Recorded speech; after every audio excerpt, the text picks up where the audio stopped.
This is the Lone Crater YouTube. We hope this video helps. You start by removing ridges of chocolate with a spoon or blunt knife. Do this gently so you don't force the stain deeper. Once done, check the fabric care label so you know what temperature and treatments are safe. Then, test your planned cleaner, mild liquid detergent or enzyme product, on an inconspicuous seam to confirm no color loss.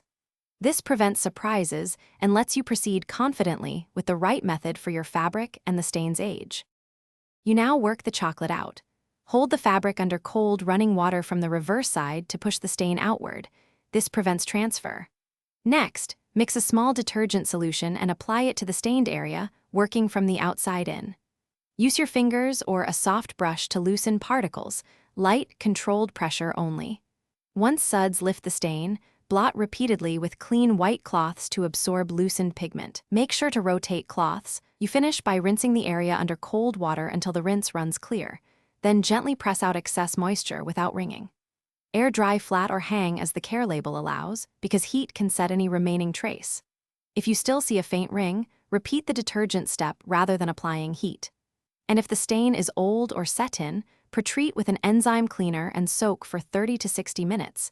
This breaks down proteins in chocolate, then launder as directed.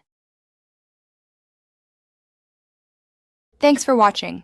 Consider subscribing if we helped you.